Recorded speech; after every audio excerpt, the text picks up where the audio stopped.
managers are facing trials that the most popular books on teamwork just simply don't address. They have remote employees, temporary or gig employees, and increased speed of change. This is where our research comes in. We have surveyed more than 850,000 people to understand modern team performance. For instance, while autonomy is one of the strongest motivators for Gen X, it actually ranks near the bottom for millennials. The bottom line, any leader can make use of these disciplines to build stronger, more agile teams. Annual I Love You banquet.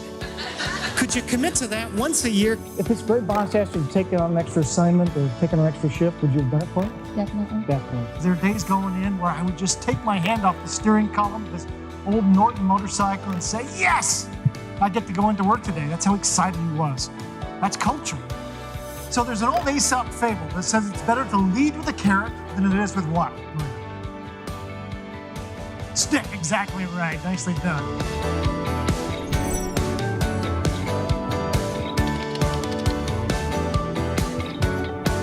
Today, with this current economic climate, everybody is wondering how you get more with less. How do you get more out of your people if you...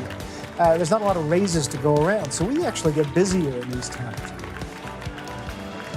The great organizations recognize their people and move themselves forward by setting very clear goals and recognizing people when they achieve those goals. It sounds simple, but rare is the organization that actually does that.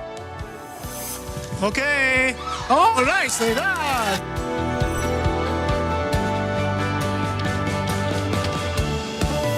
As we're trying to attract people to come work here, as we're trying to retain people and get them motivated, we're going to talk a little bit about that idea, about recognition, about rewarding our people. We're also going to talk about motivating our people, what it is individually that motivates them. Obviously, impact. We're going to talk a lot about impact and mission. The point is this, great teams root for each other. Is that first off, the idea of Kaizen, you've got to challenge the status quo, but everybody has to feel safe to speak up and challenge that status quo.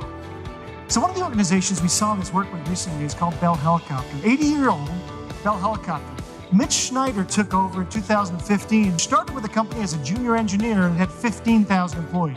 So over 80 years, they saw their market share again slowly going down. So they created an innovations team that would work cross-functionally with all of our different departments. And he says, at first, it did not go well. He says, so I realized we got to change things up. He says, I brought my group together. He says, guys, we got to create a safe place. He says, first off, anyone on our team can ask questions or make suggestions without fear of looking stupid. There's no dumb idea. In fact, one of the things he said is that we have to use a piece of every idea. That became really difficult. He says, the second thing is we're going to be respectfully challenging each other without ever acting negative. Anyone can suggest an innovative idea without being perceived as disruptive. And he says, and the debates started. And he says, eventually, they started listening. They started kind of challenging that status quo. And he says, I was in a meeting once, and the engineer heard the idea. Instead of saying, nope, won't fly, he said, you know what, that just might work. And he says, I felt like that was the tipping point. This was the first innovation that came out of the team. He says, we have more orders for this. We are going to be building plants around the world. And this is just the first innovation that came out of this team. It's called the FCX001. Why? Because we weren't afraid to challenge the status quo and push ourselves. And so now they're growing again. You know, very simple things. You've got to find ways for people to feel that they are able to speak up.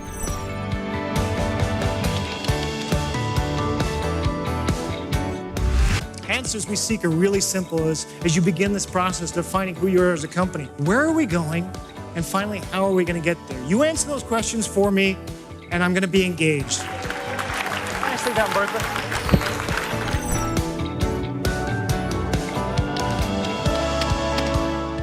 Today, I'm going to tell you about some of the organizations we've had a chance to work with over the last 20 years as we've been studying and researching this idea of culture.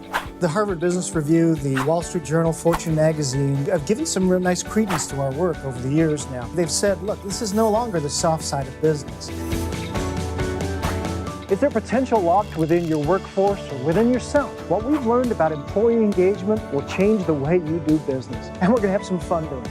Thank you, everybody, for your time. Appreciate it.